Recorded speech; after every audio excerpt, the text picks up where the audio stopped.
Buongiorno! It's time for making the sugò that I'm really happy about because I love sugò. I love tomato sauce. Usually in Italy everyone is doing sugò in August. Now I'm a little bit late because I wasn't really here in this month, but now I'm here and I'm ready to make all of these beautiful tomatoes. The kind of tomato we are using here is San Marzano. San Marzano is a long type of tomato. If you are cutting it, you'll see that is really the flesh is really thick. There's not so much seed in it. It's really sweet and not so acidic, so it's perfect for making the tomato sauce.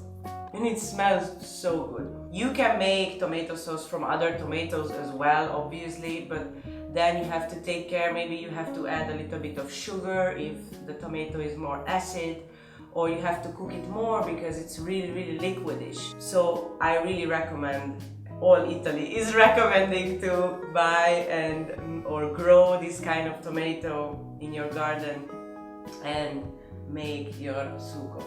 The footage that you're going to see when I'm making the tomato was last year, where I used different kind of tomatoes. I used these long ones, I used the really small one, which called pomodorini, which is a way sweeter than this one, but I really like them as well, so I added them as well. And there's a bunch of other. So I use different kind of tomatoes. The first thing I do, I go into my garden, I'm picking up the best tomatoes. Usually they're not really red ones. You need it a little bit before, a little bit greenish when you're making the sugò. So you take those out and you let them become red on your table in a shadow area and leave them for a couple of days and to become really red, like super red like these ones.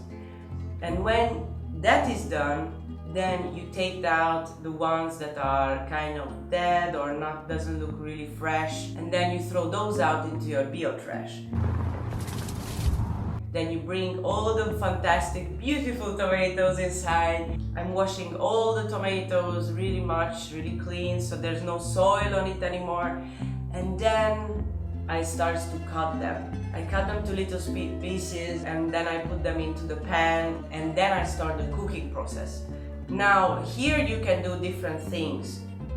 You can put also onion, you can put also carrot inside, you can put also sedano. So last year I was making this kind of recipe where I'm using also carrots and sedano. But now I'm just making the sauce, I'm just making the tomato. And then you cook it for a long time, and then that's it.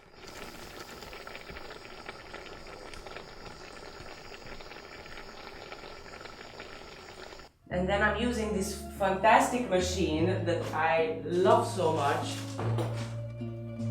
I'm using this machine that is from the 70s, which is pressing the tomato.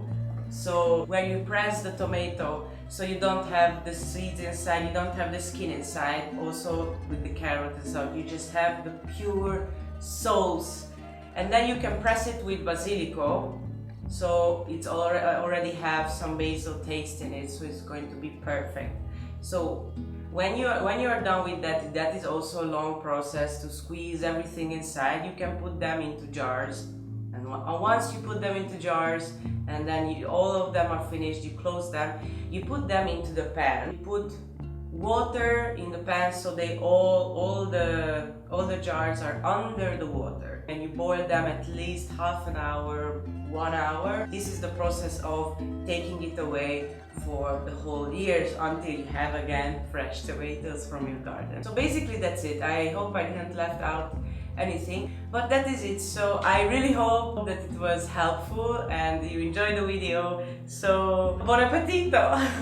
Ciao!